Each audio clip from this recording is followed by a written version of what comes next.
Assalamualaikum and good morning students. Welcome to Forward Public School e-learning class 4th. I am your general science teacher. My name is Sadia Saeed. Now let's start chapter number 2 of your midterm syllabus, Matter and its States, part 2. Students, open your books at page number 58. Hold your pencils in your hands, underline the difficult words and write down the Urdu meanings as well. Effect of heat on solid, liquid and gas. Solid, liquids and gases expand on heating and contract when the heat is released. ठोस, माया और gases गर्म होने पर फैलते और ठंडा होने पर सिकुड़ते हैं. When a solid is heated, its particles start to vibrate. जब ठोस चीज़ को गर्म करें तो उसके ज़रात थरथराना शुरू कर देते हैं. They expand on heating. ये गर्म होने पर फैल जाते हैं. The particles vibrate so fast that the distance between them increase and they change themselves into liquid state. ये ज़रात तेज़ी से थरथराते हैं और इनके दरमियान फासला बढ़ जाता है और ये माया की हालत में तब्दील हो जाते हैं. मसलन अगर हम बर्फ़ के टुकड़ों को गर्म करें तो ये माया की हालत में तब्दील हो जाएंगे. When a liquid is heated, its particles start to move faster. They also expand on heating. जब माया को गर्म करें तो इसके ज़रात तेज़ी से हरकत करते हैं. ये गर्म होने पर फैल जाते हैं. The particles move so fast that they start to break from liquid surface and change itself into gaseous state. ये ज़रात तेज़ी से हरकत करते हैं और माया की सतह से टूट जाते हैं और गैसियस स्टेट यानी बुखारात की हालत में तब्दील हो जाते हैं. मसलन अगर हम पानी को गर्म करें तो मुसलसल गर्म करने पर ये बुखारात की सूरत इख्तियार कर लेगा. Mixing of materials. Materials means मवाद, सामान या चीज़ें.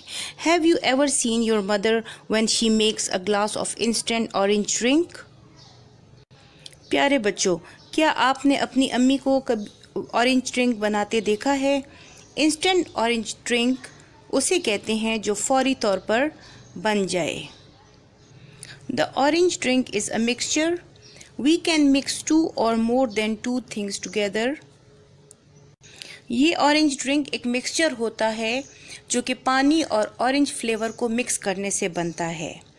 जब हम 2 या 2 से ज़्यादा चीज़ों को आपस में मिलाएं, they can be solid, liquid और गैस, चाहे वो ठोस हो, माया हो या गैस हो.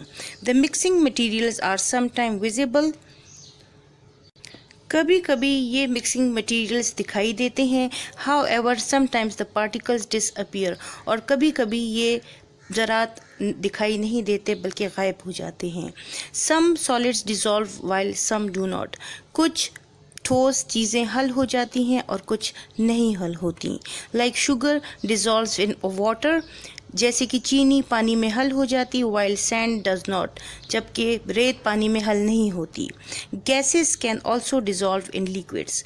गैसेस भी पानी में हल हो जाती हैं या लिक्विड्स में हल हो जाती हैं. Carbonated drinks are the best example of gas dissolved in liquid. Carbonated drink इसकी बहुत अच्छी मिसाल है. जैसे कि हम पेप्सी, कोका कोला, मरिंडा या ड्यू की बोतल खोलें तो इसमें से की आवाज़ इसमें गैस की मौजूदगी का पता देती है.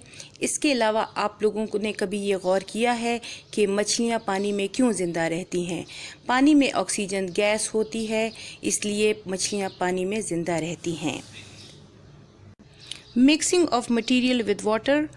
पानी के साथ चीज़ों की मिलावट. The particles which disappear in water while mixing are basically dissolved in water. ज़रात पानी में हल होते हैं, ये दरअसल पानी में गायब हो जाते हैं. Those particles which completely dissolve form a clear mixture solution. जो ज़रात मुकम्मल तौर पर पानी में हल हों एक साफ शफाफ सोल्यूशन बनाते हैं. Lemonade is an example of solution of salt, sugar and lemon. Juice in water. Lemonade नमक, चीनी और लीमू का जूस इसको पानी में मिलाएं तो इससे एक सॉल्यूशन बनता है। Ink also mixes well in water and make a solution. स्याही भी पानी में अच्छी तरह हल हो जाती है, यानी मिक्स हो जाती है और एक सॉल्यूशन बनाती है। Students, come to page number 59. This is the formula of solvent, solute and solution. Solvent is water, solute is sugar or salt. When we mix them together, it makes a solution. Solvent हल करने वाला.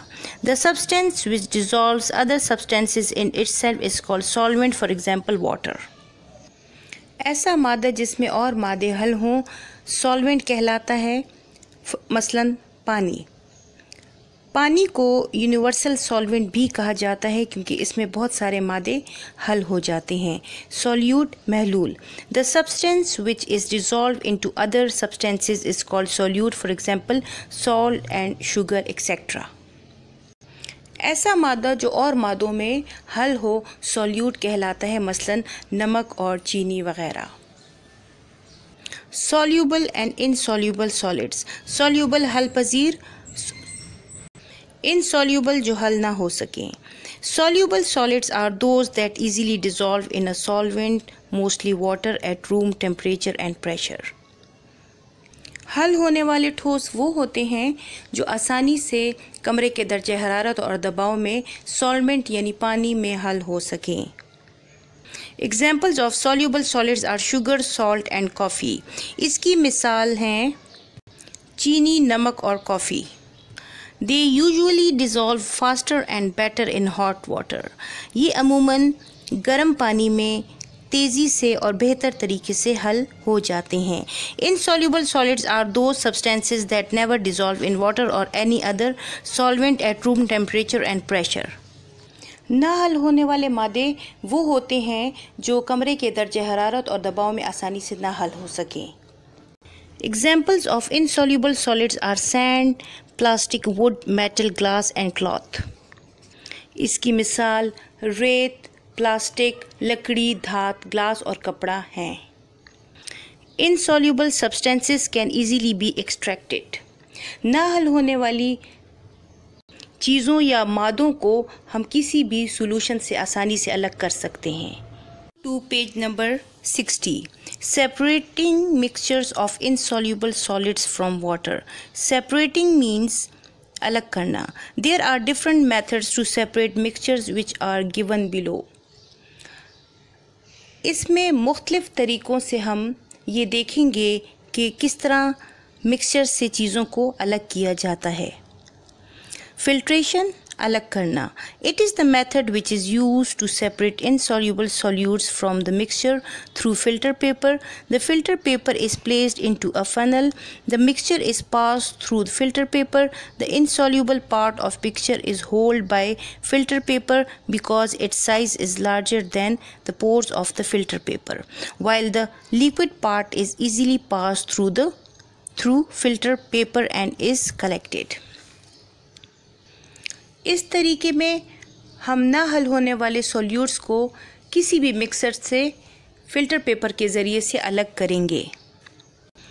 इसके लिए हम एक flask लेंगे, इसके ऊपर फ़िल्टर फनल लगाएंगे और इसके ऊपर फ़िल्टर पेपर रखेंगे। दूसरे बर्तन में एक पानी और छोटे छोटे चॉक्स के टुकड़ों का सस्पेंशन लेंगे। इस सस्पेंशन को हम फ़िल्टर पेपर और फ़िल्टर फनल से गुजारेंगे तो चॉक के टुकड़े फ़िल्टर पेपर पर रह जाएंगे और पानी नीचे जमा हो जाएगा। चॉक के टुकड़े फ़िल्टर पेपर के सुराखों से बड़े होंगे, इसलिए ये फ़िल्टर पेपर पर रह जाएंगे जबकि माया यानी पानी आसानी से गुजर जाएगा। Sedimentation, decantation. These methods also separate insoluble solute from mixture, but the only condition is that solute shall be heavy. So at the first the mixture is kept undisturbed. After some time the particles settle down at the bottom of container. This process is known as sedimentation. इन तरीक़ों से हम ना हल होने वाले solute को mixture से अलग करते हैं, लेकिन इस हालत में सॉल्यूट वज़नी होगा, इसलिए पहले ये मिक्सचर साकिन होगा, कुछ देर बाद ज़रात बर्तन की तह में बैठ जाएंगे। इस अमल को सेडिमेंटेशन कहते हैं। Then the liquid from the mixture is poured off into another container. This process is called decantation. अब हम माया को दूसरे बर्तन में डालेंगे। ये अमल डिकेंटेशन कहलाता है। The drawback of this method is that it cannot separate light particles. इस अमल की ख़राबी ये है कि इसमें हल्के ज़रात को अलहदा नहीं किया जा सकता। Evaporation, बुखारात बनकर उड़ जाना. This method is used to separate soluble substances from mixture, like separation of sugar from sugar solution in water. इस तरीके में हल होने वाली चीज़ों को मिक्सचर से अलग किया जाता है, यानी चीनी को चीनी वाले सॉल्यूशन से पानी में।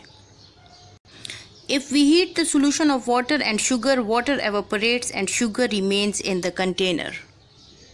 अगर हम पानी और चीनी वाले सॉल्यूशन को गर्म करें तो पानी बुखारात बनकर उड़ जाएगा और चीनी बर्तन में रह जाएगी। Students, this is the end of chapter number 2, reading and explanation. We will do book exercises plus written work in our next class. Stay home, stay safe. Allah Hafiz.